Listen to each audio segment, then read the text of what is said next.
వారు అంత స్థిరంగా బ్రతకగలిగారు. హల్లెలూయా. చూడండి అలా బ్రతికారు చూడండి. అక్కడ చదవండి, మీరు కొంచెం దాన్ని చూడండి. వాళ్ళు ఎలా బ్రతికారు చూడండి.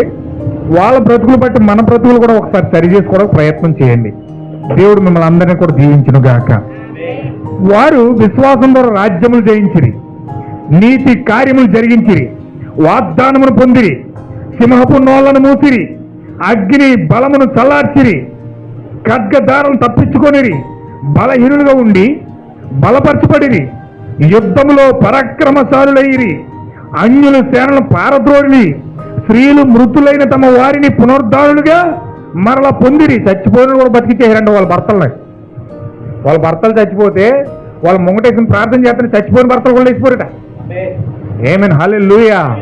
అబ్బా, అలాంటి విశ్వాసం మనకు కూడా వచ్చే నిజంగా ఎంత బాగుంటుందండి. అలాంటి విశ్వాసం మనం కూడా పొందుకుంటే దేవుడు నిజంగా దేవుడి సన్నిధిలో మనం ఎంత కృప పొందుకున్న వాళ్ళమైతాం. హల్లెలూయా. కొందరైతే మరీ శ్రేష్టమైన పునరుద్ధానం పొందగోరి విడుదల పొందనొల్లక యాతన పెట్టబడిరి. అంటే వాళ్ళు మరీ శ్రేష్టమైన పునరుద్ధానం పొందుకోవడానికి అంట. మరీ శ్రేష్టమైన పునరుద్ధానం అంటే మరీ శ్రేష్టమైన పునరుద్ధానం ఏంటండి? ఎత్తబాటు. చచ్చిపోయిన వాళ్ళందరూ లేస్తారు, పరిశుద్ధులందరూ సిద్ధపరచబడతారు, వాళ్ళు వీళ్ళు కలుసుకుంటారు, ఒకేసారి అందరూ ఎత్తబడిపోతారు. హల్లెలూయా. మరీ శ్రేష్టమైన పునరుద్ధానం ఏదో కాదు, నీ ఎత్తబాటు, దట్ ఈజ్ రేఫర్. హల్లెలూయా. దాన్ని పొందుకోవడం కోసం వీళ్ళు ఏం చేశారంటే మరీ ఎక్కువ యాతన పడ్డాకి ఇష్టపడ్డారట, శ్రమలు పొందడానికి ఇష్టపడ్డారట, బాధపడ్డాకి ఇష్టపడ్డారట. హల్లెలూయా. మనం బాధతో దూరంగా పారిపోతాం. ఎంత దూరం పరిగెట్టాలి అంత దూరం పరిగెడతాం. మొక్కలు మాడిపోతాయి, కష్టాలు వచ్చినప్పటికీ, బాధలు వచ్చినప్పటికీ హృదయం అంతా కందిపోతుంది, ఆలోచనలు మారిపోతాయి, పద్ధతులు మారిపోతాయి. హల్లెలూయా. చాలా ఇబ్బంది అయిపోతాడు. కానీ వీళ్ళ వాగ్దాన ఫలాన్ని పొందుకోవడం కోసం, నిజమైన మరీ శ్రేష్టమైన పునరుద్ధానం పొందుకోవడం కోసం వాళ్ళు ఎన్ని కష్టాలు పెట్టినా ఇంకా ఎక్కువ యాత్ర పడడానికి, బాధపడ్డానికి ఇష్టపడ్డారు. కానీ వారి జీవితాల్లో ఎంత మాత్రము కూడా వెనుకం చేయలేదు. మరికొందరు తిరస్కారములను, కొరడా దెబ్బలను, మరి బంధకములను, ఖైదీలను అనుభవించిరి, రాళ్లతో కొట్టబడిరి, రంపములతో కోయబడిరి, శోధించబడిరి, ఖడ్గంతో చంపబడిరి, గొర్రె చర్మములను, మేక చర్మములను వేసుకొని బట్టలేక ఆ చర్మాలు కప్పుకునేవారు, దరిద్రులై ఉండి శ్రమపడి హింస పొందుచు అడవుల్లోను, కొండల్లోను, గుహల్లోను, సొరంగల్లోను తిరుగులాడుచు సంచరించిరి.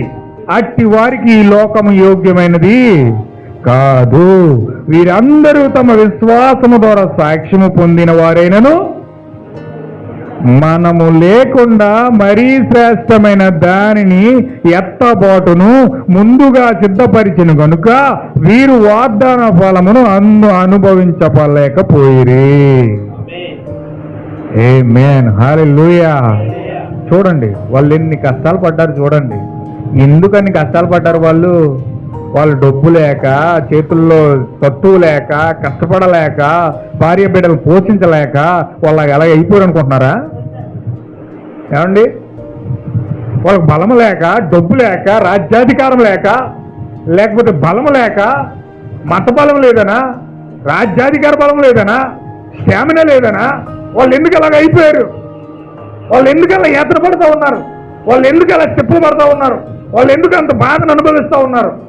అన్ని వదులుకొని ఎందుకంత శ్రమ పడతా ఉన్నారంటే, ఎందుకంత బాధను అనుభవిస్తూ ఉన్నారంటే, ఎందుకని మాటలు పడతా ఉన్నారంటే, ఎందుకని నిందలు అనుభవిస్తూ ఉన్నారంటే, ఎందుకంత పేదరికంగా ఉండా కడు భయంకరంగా అంత దీనస్థితిలో వెళ్తా ఉన్నారంటే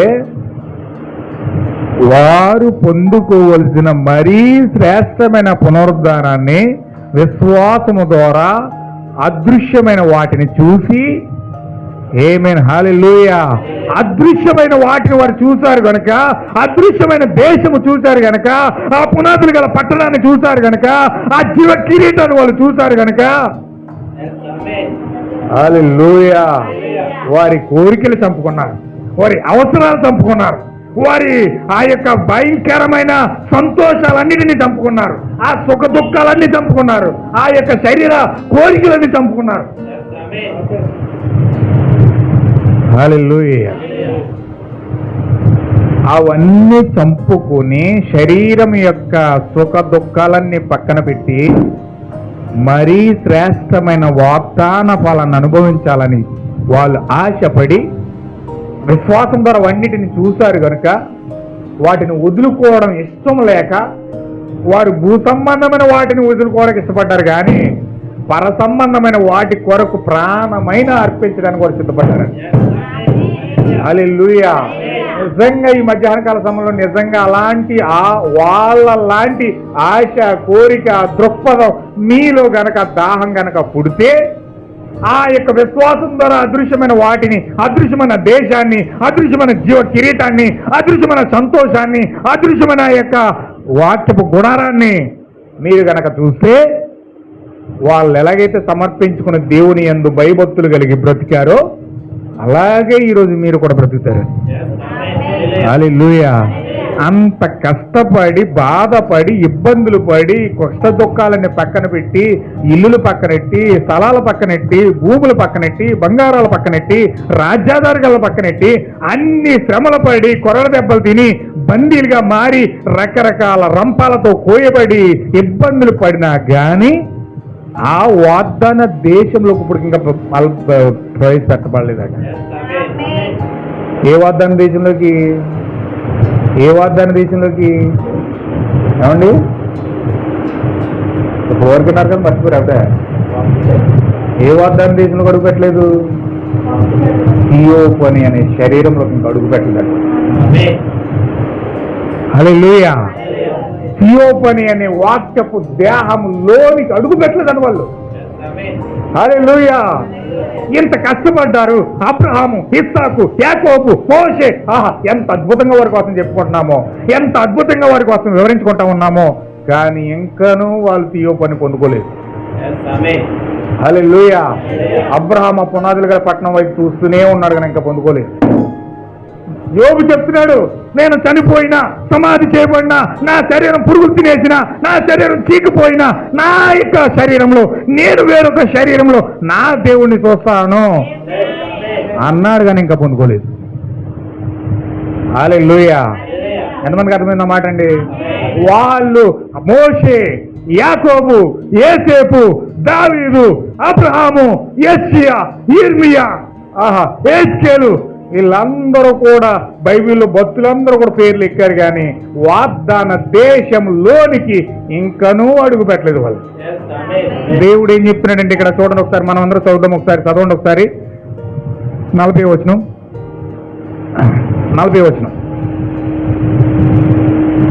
హల్లెలూయా. చాలా అద్భుతమైన వాక్యాన్ని నన్ను తీసుకెళ్లాడు దేవుడు. ఈ వాక్యాన్ని బట్టి నేను చాలా సంతోషిస్తున్నాను, చాలా ఆనందిస్తున్నాను. దేవుడు నాకు మహిమ కలుగును గాక. చాలా అద్భుతమైన సబ్జెక్టులు దేవుడు నన్ను తీసుకొచ్చినందుకు దేవుడు నా మనకు మహిమ కలుగును గాక. హల్లెలూయా. చదవండి. మీరందరూ తమ విశ్వాసం ద్వారా సాక్ష్యం పొందారు. వాళ్ళు విశ్వాసాన్ని కనుపరిచారు. చదువు మనం 11వ అధ్యాయమంతా. విశ్వాసం ద్వారా సింహాల నోళ్ళు మూసేశారు. విశ్వాసం ద్వారా అగ్ని యొక్క శక్తిని కూల్చేశారు. విశ్వాసం ద్వారా అనేకమైన కార్యాలు 11వ అధ్యాయం ఇప్పటి వరకు అంతా చదివాం మనం. విశ్వాసం ద్వారా సాక్ష్యం పొందారు వాళ్ళు. అయినను మనము లేకుండా సంపూర్ణ కాకుండా నిమిత్తము దేవుడు మన కొరకు మరి శ్రేష్టమైన దానిని ముందుగా సిద్ధపరిచెను గనుక వీరు వాగ్దాన ఫలమును. హల్లెలూయా. వాళ్ళందరూ పరదేశంలో ఉండంట భూమి మీద ఉన్న మనం చూస్తున్నారంట. వీళ్ళు ఎప్పుడు పరిపూర్ణలు అవుతారా? వీళ్ళు ఎప్పుడు వాక్యం పొందుకుంటారా? వాక్యం ద్వారా వీళ్ళు ఎప్పుడు విశ్వాసం పొందుకుంటారా? ఎప్పుడు పరిపూర్ణలు అవుతారా?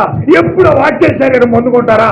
వాళ్ళతో పాటు మనకు కూడా వాక్య శరీరం వస్తుంది. వాళ్ళతో పాటు మనం కూడా సంపూర్ణం అవుతాం. వాళ్ళతో పాటు మనం కూడా క్రీస్తు ఐక్యం అవుతాం. హల్లెలూయా. ఆ దినం ఎప్పుడా, ఆ దినం ఎప్పుడా, ఆ కార్యం ఎప్పుడా అని అబ్రహాం పరదేశంలో ఉండి ఎదురు చూస్తున్నాడట. తెలుసా? 24 గంటల కళ్ళన్నీ నీ మీద ఎట్టుకుని చూస్తున్నాడు అబ్రహాం, కళ్ళని నీ మీద పెట్టి చూస్తున్నాడు పౌలు గారు, కళ్ళని నీ మీద పెట్టి చూస్తున్నాడు నిర్మియా, కళ్ళని నీ మీద పెట్టి చూస్తున్నాడు దానియేలు. అయ్యో నేను దానియేలు ఏ సింహాల నోళ్ళని మూసేశాను, ఇంత శక్తిని ప్రదర్శించాను దేవుడి యొక్క కృప ద్వారా. దేవుడు నాలో ఉండి ఆ శక్తిని కుమ్మరించి ఆ సింహాపు నోళ్ళు మూసేశాడు. హల్లెలూయా. భూమి మీద బ్రతికున్న నా పిల్లలందరూ ఆ దెయ్యం యొక్క నోళ్ళని మూసేసి పలకబడిన మాట ద్వారా ఎప్పుడు నా పిల్లలు విమోచన పొందుకుంటారు. హల్లెలూయా. 20 కోట్ల దెయ్యాలన్నీ నోళ్ళు మూసేసి పలకబడిన మాట ద్వారా నా కుమారులు ఎప్పుడు, ఆ నాయక సహోదరులు ఎప్పుడు ఆ తీయ పని పొందుకుంటారు. హల్లెలూయా. సింహాల నోళ్ళు దానియేలు మూసేస్తే ఇప్పుడు నీలో ఉన్న దేవుని యొక్క విశ్వాసం ద్వారా 20 కోట్ల దెయ్యాల నోళ్ళు మూసేయాలి నువ్వు. హల్లెలూయా. మూయగలవా?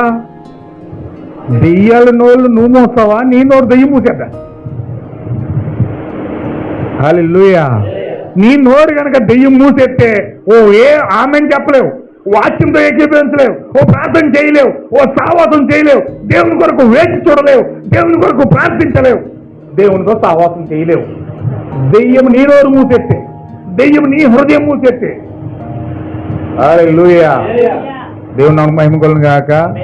అయితే దేవుని యొక్క దేవుడే భూమి మీదకి వచ్చి నీ హృదయం తెరిస్తే, నీ నోరు తెరిస్తే, నీ జీవితం తెరిస్తే అప్పుడు నువ్వేం చేస్తావు తెలుసా?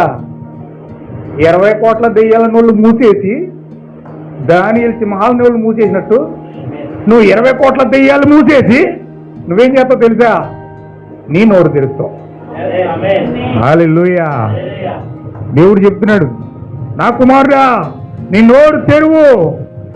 ఏమన్నాడు ఇర్మియా గ్రంథంలో? ఇర్మియా గ్రంథంలో ఏమన్నాడు? నా కుమారుడా నీ నోరు తెరువు, నేను నీకు ఉపదేశం చేసేదను, నేను నీకు ఆహారం తినిపించేదను.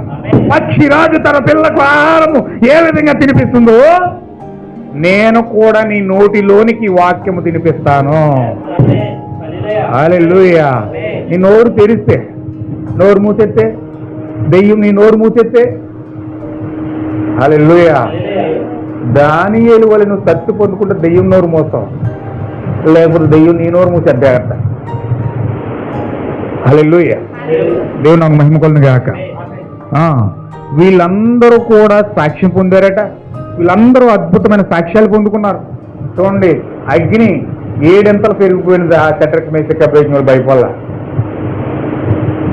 శ్రమ ముందు, అంత భయంకరమైన శ్రమ ముందు వచ్చినా వీళ్ళలో ఉన్న విశ్వాసం ఏమాత్రం కూడా తొట్టిరలేదండి. తణుకు బెరుకు లేదు ఇల్లో. నువ్వు చచ్చిపోతాం నెబుకద్నెజరు, నువ్వు ఎంత పెంచుకుంటావు పెంచుకో, ఏం చేసుకుంటావు చేసుకో, మా విశ్వాసాన్ని కోల్పోవడానికి మాత్రం ఇష్టపడలే. హల్లెలూయా. దేవుని నామమునకు మహిమ కలుగును గాక. చాలా కార్యాలు ఉన్నాయి, ఇవన్నీ కూడా వచ్చే వారం చూద్దాం. ఇప్పుడు వాక్యాన్ని అంతటితో నేను ఒక 10 నిమిషాలు నేను తీసుకుని ముగించేస్తాను. ఆల్రెడీ 12:30 అయింది, నేను క్లోజ్ చేసేయాలనుకుంటా ఉన్నాను. ఒక 10 నిమిషాలు నేను తీసుకుని నేను క్లోజ్ చేస్తాను. కొంచెం జాగ్రత్తగా మీరు ఆలకించండి. హల్లెలూయా. నేను అసలైన సబ్జెక్టులోకి వెళ్తున్నాను.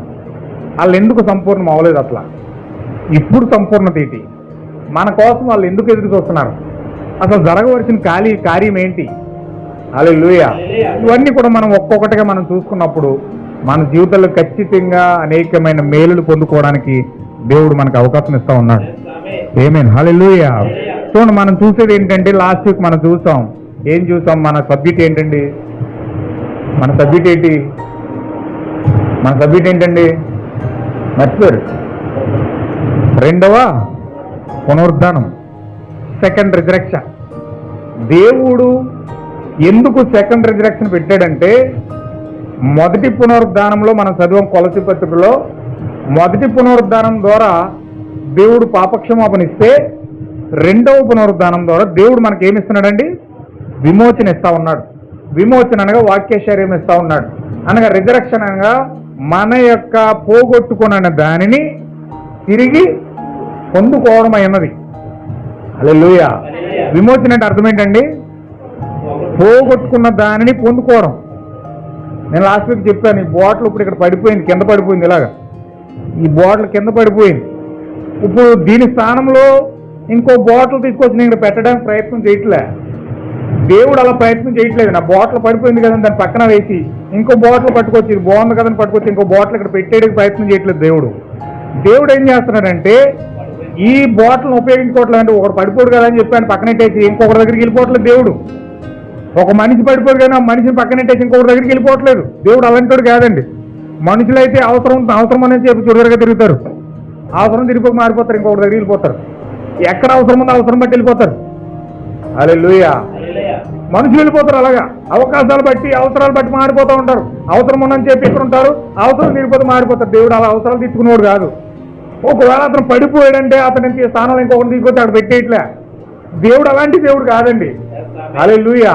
దేవుడు ఏం చేస్తున్నాడంటే ఈ పై యొక్క బాటిల్ ఎప్పుడైతే పడిపోయిందో ఈ పడిపోయిన బాటిల్ని శుభ్రంగా కడిగి శుభ్రంగా దాన్ని శుభ్రం చేసి ఆ కింద పడిపోయిన డస్ట్ అంతా దీన్ని శుభ్రంగా కడిగేసి శుద్ధిగా చేసి వాడుకోవడానికి అనుకూలంగా దీన్ని చేసి ఆ యొక్క పాత్రని తీసుకొచ్చి తిరిగి యథావిధి స్థానంలో పెడతా ఉన్నాడు. హల్లెలూయా. దట్ ఈజ్ రిడెంప్షన్ అంటారు దాన్ని. అంటే అది విమోచన అయి ఉన్నది. విమోచన అంటే ఏదైతే పడిపోయిందో దాన్ని తిరిగి దాని స్థానంలో పెట్టడం అన్నమాట. హల్లెలూయా. దేవుడు రెండవ రాకడలో రెండవ రిడెంప్షన్ చేయడానికి ఆ యొక్క రెండవ పునరుద్ధానంలో భూమి మీదకి ఎందుకు వస్తున్నాడంటే ఏదేను తోటలోంచి ఎవరైతే పడిపోయారో వాళ్ళని తీసుకొని మరలా ఏదేనులోకి వెళ్ళడానికి వచ్చాడు. హల్లెలూయా. ఏదేను తోటలో పడిపోయిన పరిశుద్ధులు ఉన్నారు. నేను చెప్పాను ఇందాక, నక్షత్రాలు ఆకాశంలో నుంచి పడిపోయి అన్నాను. ఆకాశంలో నుంచి నక్షత్రాలు భూమి మీద బంగారం రూపంలో ఎలాగైతే పడిపోతున్నాయో దేవుని కుమారులు ఏదేని తోటలో పడిపోయారు. హల్లెలూయా. దేవుని కుమారులు దేవుని కుమార్తెలు ఏదైనా తోటలో పడిపోయారు. ఇప్పుడు పడిపోయి పాప మాలిన్యము ద్వారా అపరాధముల చేత పాపముల చేత వాళ్ళు చచ్చిపోయారు. ఆమేన్. హల్లెలూయా. అర్థమవుతుంది కదండి? నేను చెప్పే మాటలు కొంచెం జాగ్రత్తగా అర్థం చేసుకోండి. నేను చాలా చిన్నగా వెళ్తున్నాను, స్లోగా వెళ్తున్నాను, మీకు అర్థమయ్యే రీతిలో పరిశుద్ధాత్మ ఎక్స్ప్లెయిన్ చేస్తున్నాను అనుకుంటున్నాను నేను. హల్లెలూయా. నాకు తెలియదండి, నేను మీకోసం ప్రార్థన చేస్తున్నాను. వాళ్ళతో మాట్లాడు ప్రభు అన్న మాట ప్రార్థనే నాలో ఉంది. తర్వాత స్టెప్ నేను తీసుకోవట్లే, దేవుడు తీసుకున్నాడు ఆ స్టెప్ని. దేవుడు మాట్లాడినివ్వండి, దేవుడు మీతో మీ హృదయాలతో మాట్లాడినివ్వండి, దేవుడు సహాయం చేస్తారు ఖచ్చితంగా.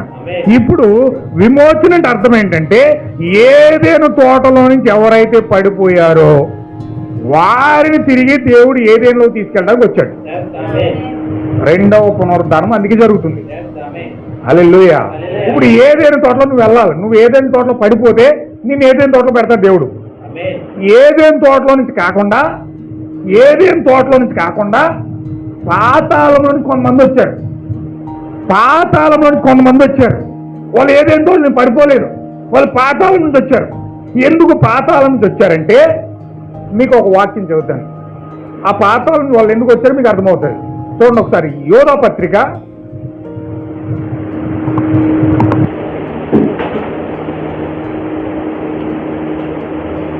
11 ప్రకటన గ్రంథం ముందు ఉంటుందండి. యోధా పత్రిక 1:5 ఈ సంగతులన్నీ మీరు ముందుగానే ఎరిగి ఉన్నాను. నేను మీకు జ్ఞాపకం చేయగోరుచున్నదేమనగా ప్రభు ఐగుప్తులో నుండి ప్రజలను రక్షించినను వారిలో నమ్మకపోయిన వారిని తరువాత నాశనం చేసింది.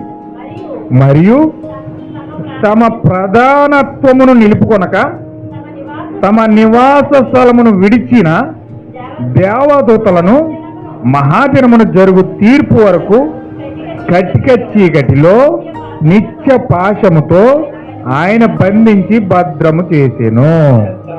ఆమేన్. హల్లెలూయా.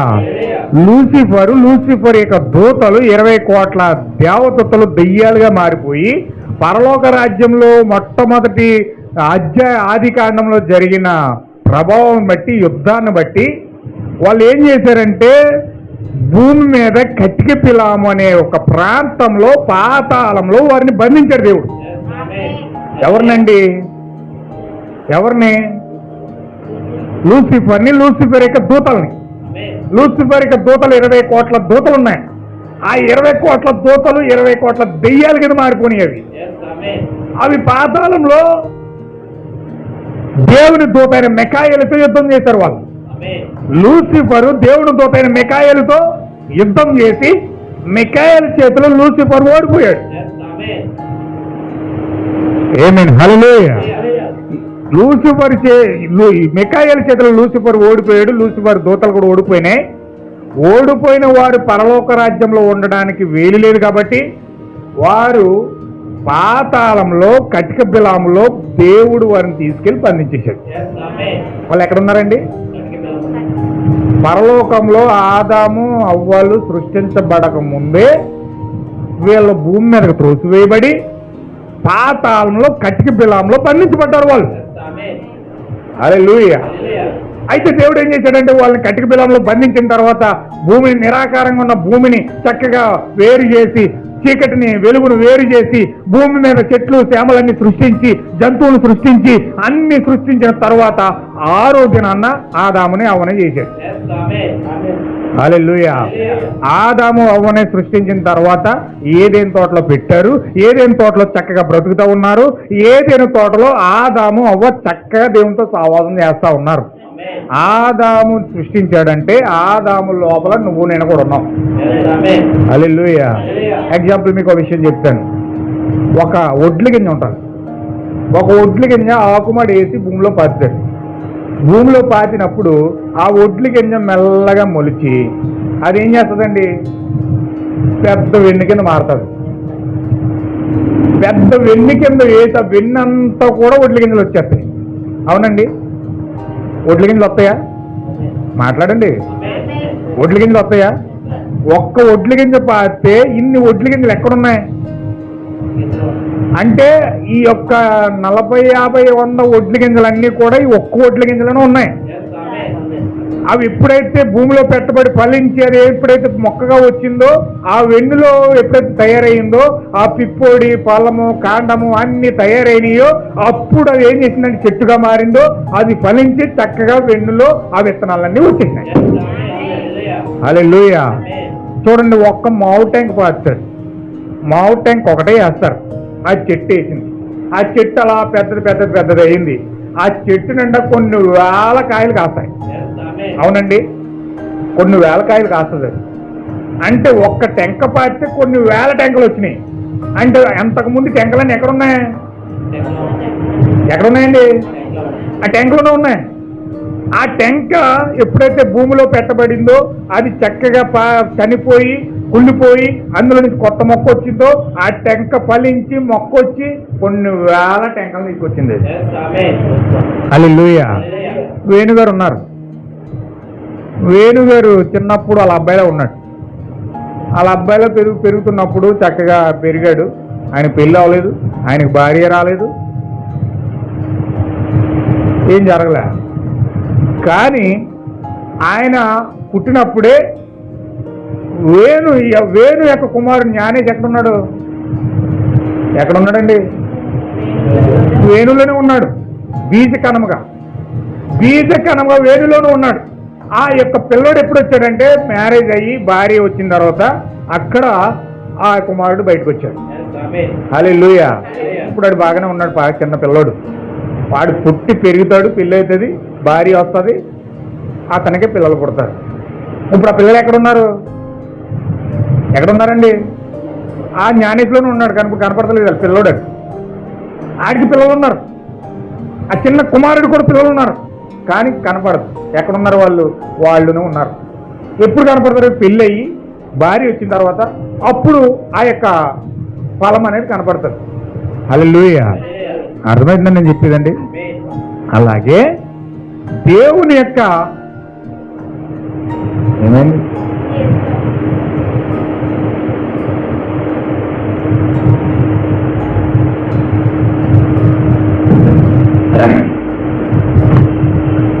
దేవుని యొక్క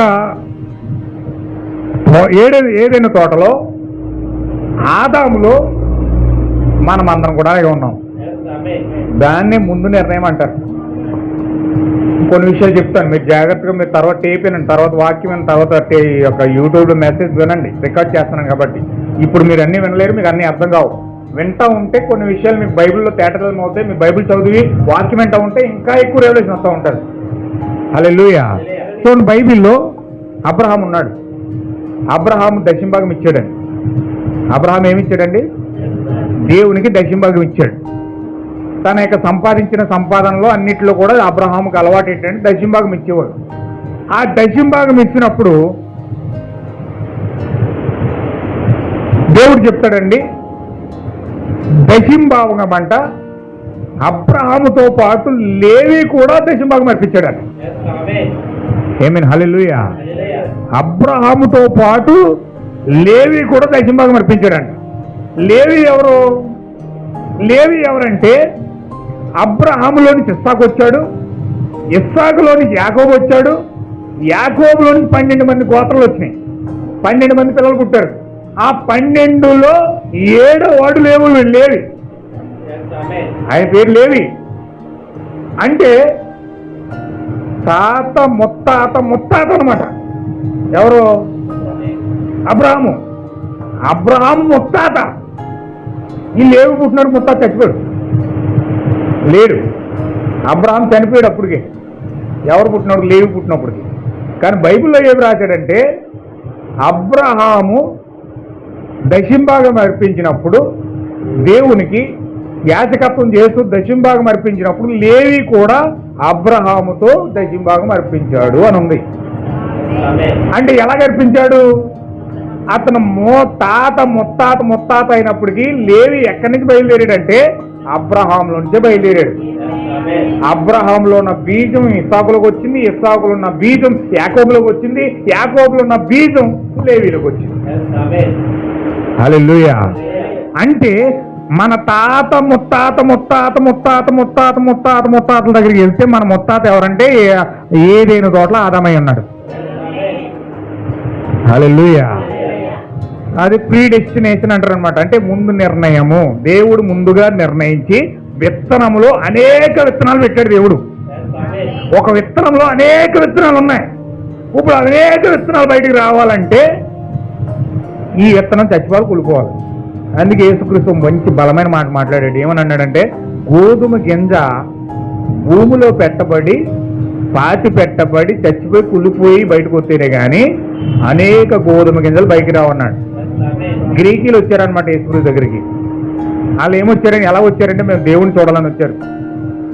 దేవుని చూడాలి, అందరూ నువ్వే దేవుడు అని చెప్తున్నారు, అందరూ నువ్వే మెస్సేవ్ అని చెప్తున్నారు, మేము మా కన్నులారా చూడడానికి వచ్చామని చెప్పి గ్రీకులు వచ్చారు. అన్యులు. ఆయన గ్రీకులు ఎవరంటే అన్య జాతులకు సంబంధించిన అనమాట, అన్నారు అన్యులు అనమాట. అయితే ఈయన వాళ్ళ దగ్గరికి వెళ్ళి మేము దేవుని చూడాలని యేసుక్రీస్తుని అడిగితే యేసుక్రీస్తు అన్నాడు, ఏమన్నాడు తెలుసండి? గోధుమ గింజ భూమిలో పెట్టబడి అది చనిపోయి కుళ్ళిపోతేనే కానీ అనేక గోధుమ గింజలు బయటకు రావు అని వాళ్ళకి చెప్పాడు. అంటే దాని అర్థం ఏంటంటే అన్యులు యేసుక్రీస్తుని చూసే సమయం ఎప్పుడంటే అనేక యేసుక్రీస్తులు వచ్చినప్పుడు. అంటే ఏదైనా తోటలో పడిపోయిన విత్తనాలన్నీ ఫలదీకరణ చెందినప్పుడు అన్యులు యేసుక్రీస్తుని చూస్తారు. అది చాలా పెద్ద రెవల్యూషన్. అది దేవుడి చిత్తం అయితే తర్వాత సబ్జెక్ట్ తీసుకుంటాను. ఇప్పుడు మాత్రం నేను షార్ట్ కట్లో చెప్పుకొని వెళ్ళిపోతాను. మీకు అర్థం అవ్వకపోయినా మీరు విన్న దాన్ని బట్టి, చదివిన దాన్ని బట్టి మీకు అర్థమవుతుంది. దేవుని కృపను బట్టి మీకు గ్రహం ఖచ్చితంగా వస్తుంది.